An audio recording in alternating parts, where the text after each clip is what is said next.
Well, there's a wonderful sound, isn't it? Well, it's Thursday. Good morning and welcome to the shop. I thought I would put a video out just on the breaking in of the subwoofer. Now, the reason I'm breaking it in is because I need to tune this system. And in order to tune this system, I need everything at maximum capacity, full extension, so I can bring everything to the edge. And the only way to do that is the speaker needs to be broken in. Now, do you at home need to do this to your subwoofer? No, you do not. What you do is you simply put your subwoofer in your car or in your home theater and, of course, turn it on.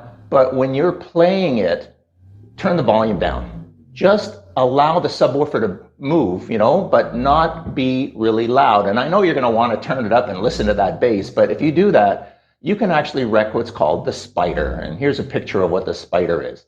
Now, the spiders are actually very stiff when they come out of the box. And the spider needs to be broken in, but not at maximum capacity right out of the box, or you might damage that spider. So in order for me to be able to tune this system, I need to break in that speaker. And what's the best way to do it? But what I'm doing right now. So what I'm doing is I downloaded a frequency that simply rolls through 20 hertz up to 80 hertz. And I'm just looped it. And it's just going to sit and loop for the next hour, exercising the spider. And that, of course, will free the speaker up. And then once I've done this, probably for about 3 hours, I should then be okay to tune this system. And that's going to be part of the big video I'm putting out. And that way there, I can run this for an hour. And then when it comes to an end, I can check, make sure the speaker's not overheating. And if everything's good, I start the clock again and just run another hour's worth of sine waves. Now, of course, that would kill my battery, wouldn't it? Well, in my case, what I did is I simply disconnected the subwoofer from the amplifier, patched in a line, and I'm running it off of an old home theater I've had sitting around for many, many years. And this is a good idea. This is why being a hoarder sometimes pays off. And I'm driving that sine wave through an old phone, which is now a great MP3 player, and that's it. It's sitting here running. Now, at the end of this process, when this is done, I'll be able to then finally set up this stereo. Well, quick update, everybody. I wish I had a dB monitor on this speaker because, in all honesty, I was working on the console in the back and I thought, gee, that's getting loud. I came out here and I don't know if you can hear it over my microphone, but this speaker is absolutely increasing in volume. And you can see the cone is moving a lot more and it's extending more. And that's after 40 minutes of running.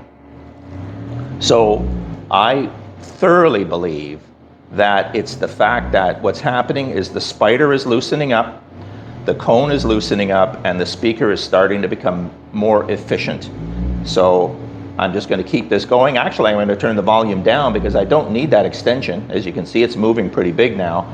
I'm going to turn it down and I'm just going to keep rocking it. And like I said, maybe in the next 2-3 hours I can report even louder, but let's see how it goes. But before I let you go, how about a little bit of a sneak peek as to what we're doing next? Now, do you remember that red center console I had? So I've corrected all of the blemishes and we have now dyed it. This is the actual light blue metallic dye on the piece. So again, it looks brand new. Same thing with the base section. I've corrected all of the cracks. I have repaired all of the screw holes where the screws go in. So all of that's been done. And again, thing looks brand new. I just love the way this thing looks. And of course, finally, the radio bezel. And the same thing, got rid of all of that red. I also painted the metal flat black in the center. So it's time to put this together. So I hope you enjoyed that short video on setting up a subwoofer and the reasons I'm doing it, plus a little bit of a sneak peek as to what's coming from the center console. But that's it for today. If you enjoyed the video, hit that like button.